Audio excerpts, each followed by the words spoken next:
রাজধানীর দক্ষিণ কেরানীগঞ্জ থানার চুনুকুটিয়া পাকাপুল এলাকার রূপালী ব্যাংকের জিঞ্জিরা শাখায় সংঘবদ্ধ ডাকাত দল প্রবেশ করেছে বলে জানা গেছে। খবর পেয়ে পুলিশ, সেনাবাহিনী, র্যাব-সহ আইনশৃঙ্খলা রক্ষাকারী বাহিনীর সদস্যরা ব্যাংকটি ঘিরে রেখেছেন। ভেতরে ব্যাংকের কর্মকর্তা কর্মচারী সহ উপস্থিত সবাইকে সংঘবদ্ধ ডাকাত দল জিম্মি করে রেখেছে। বৃহস্পতিবার দুপুর 2টার দিকে ব্যাংকের ওই শাখায় ডাকাত দল প্রবেশ করেছে বলে জানা যায়। আইনশৃঙ্খলা রক্ষাকারী বাহিনীর অভিযান চলছে।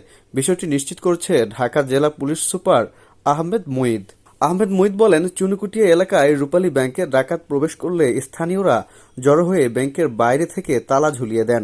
ধারণা করা হচ্ছে ভেতরে ডাকাত দলের লোকজন রয়েছে। আহমেদ মুঈদ আরও বলেন, ডাকাতদের কাছে আগ্নেয়াস্ত্র রয়েছে বলে আমরা জানতে পেরেছি। তাদের আত্মসমর্পণ করানোর চেষ্টা করছি।